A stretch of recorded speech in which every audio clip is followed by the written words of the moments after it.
আসসালামু আলাইকুম রহমতুল্লাহ।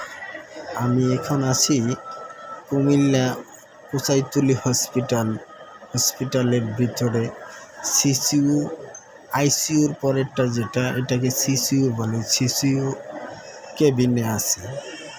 দেখেন সিসিইউর ভিতরে কি পরিস্থিতি। আপনার হসপিটালে যে আপনার যেই পোকামাকড়, তেলাপোকা এবং কি পিঁপড়া, মশা থাকে, এগুলার কোনো ওষুধ মারা হয় না। কোনো কিছু দিয়ে যে এগুলারে মারবে সেটা করে না। দেখেন তার পরিস্থিতি দেখেন। আর রুগী কিভাবে সুস্থ হবে হসপিটালের ভিতরে যদি এরকম পোকামাকড় থাকে? তো রুগী সুস্থ থেকে অসুস্থ হয়ে যাবে আরও বেশি।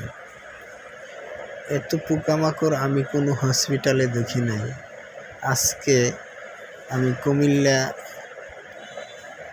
যেই কুচাইতুলি হসপিটাল আছে, আমাদের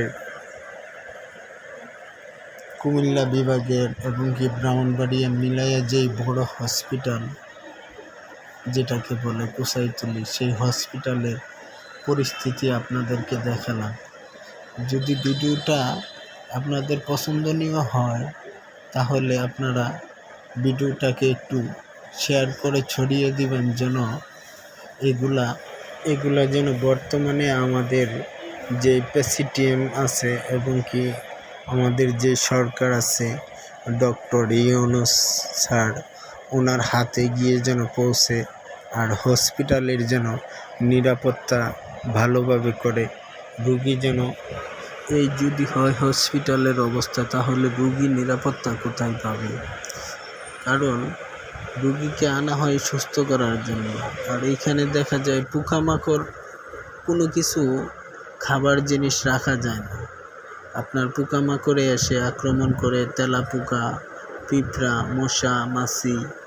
তো আমি বলবো আমাদের মাননীয় ডক্টর ইউনূস স্যারকে, যদি ওনার হাতে ভিডিওটা পৌঁছে তাহলে যেন উনি হসপিটালগুলো একটু তদন্ত করে দেখে যে হসপিটালের যে নোংরা আবর্জনাগুলো যেন উনি ভালো করে দেয়।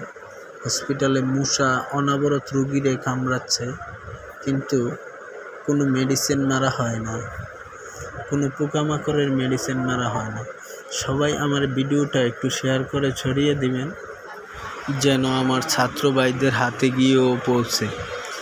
ছাত্ররাও যেন এসে এগুলা একটু দেখে।